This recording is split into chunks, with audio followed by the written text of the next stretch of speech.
in this video we will learn some of the most important date functions, and I will be showing you the most commonly used options. And if you know these options, you can almost do everything in Google Sheets. However, there are still some more options available, and for those you can consult Google documentation. So the first function is minus function, and this function is used to find the number of days between two dates. And this function takes two arguments, date 1 and date 2. If date 1 is a later date and date 2 is an earlier date, you will get a positive number, and you will get a negative number if date 1 is earlier than date 2. The second function is DATEIF function, and this function is used to find the number of whole days or months between two dates. And this function only accepts earlier date as a first argument and later date as a second argument. If you are trying to find the number of whole days, you will use D in quotation marks as the third argument, and if you are looking for whole months, you will use M in double quotation marks as a third argument, and I will demonstrate this in a minute. Now the next function is net work days, and this function is used to find the number of working days between two dates. This will return you a positive or a negative number representing the working days. So it will count only Monday to Friday. You can use this to exclude holidays as well. The next function is weekday, and this function gives you the day of the week like Sunday, Monday or Tuesday, but not in the form of words but in the form of a number. This function takes two arguments, date and type, and there are three types available, 1, 2 or 3. If you use type 1 and for example the date you put on that date it was Friday, then you will get number 6. If you use type 2 and you are looking for the weekday of a date on which it was Friday, you will get 5. And if you use type 3, Monday will start from 0 and Friday will be 4. So this is a summary of this function. Type argument is optional.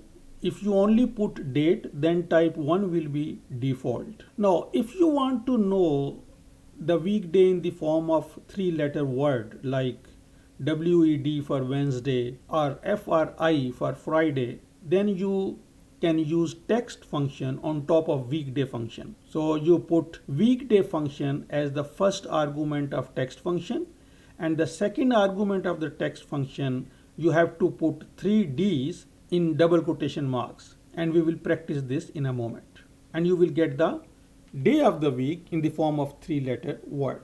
Now these are the 5 most important date functions, and there are 3 more functions which we use to extract day, month or year, and I will be demonstrating those 3 and these 5 on Google Sheet now.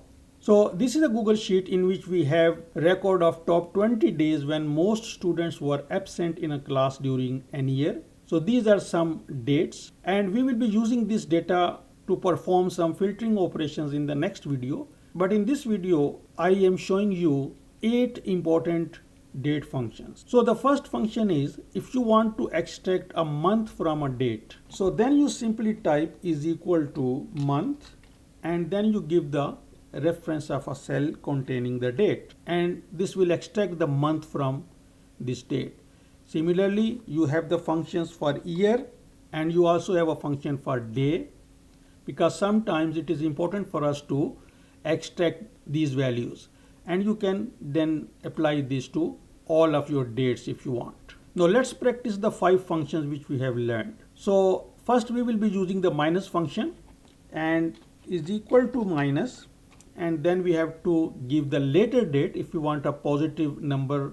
So we have to give the later date first, so A4, and then the earlier date A3. So this will return as the number of days in positive form. If you reverse this, you will get negative number. Now the next is number of whole days or months between two dates. So this we will find using the DATEIF function, and this function only accepts earlier date in the first argument and then later date in the second argument. And then we have to put whether we want day or whole month between these two. Now let's practice this with month option. And what I do is I change this to M, and let's put some further away month like this one, 8/22, and as you can see that this was 8th of February, this was 18th of December, and it showed me 10 whole months. But if I use this 8th of February and 5th of December, which is 8/20, let's try this. As you can see, this is February, this is December, but because whole month has not completed, this was 8th of February and this is 5th of December, therefore we are still getting 9 months. There are only 9 whole months between this date and this date. Although if you look at the month only, you will see 2 here and 12 here. So you should be careful when using these functions, and you should understand how the function works. So the next is find the working days between two dates, and now we will use net work days function, and we apply this and this, and it will show you 10. But now if I change this, and one thing you should note here is that I am putting earlier date here, but it is giving me a positive number. If I put a later date here, it will give me a negative number. So it works like minus function, but in the opposite sense. So this you should note. Now the next is finding a day of a week as a number is equal to weekday, and then we put this, and I know that on 8th of February it was Friday, and I am getting 6 because I am not giving any type to this function. So by default the type is 1, in which Sunday starts from 1 and Friday will be 6. If I want to start from Monday, I have to give type 2, and now I will get number 5 for Friday. Now let's find out the 3-letter word. So what I will do, I'll just copy this, paste it here, remove the type here, apply the text function. So this is the first argument, and the second argument is always like this if you want to get the 3-letter word, and now I get Friday. So these were some of the most important date functions, and in the next video we will apply some filtering operations, some counting operations, and some summing operations on these dates.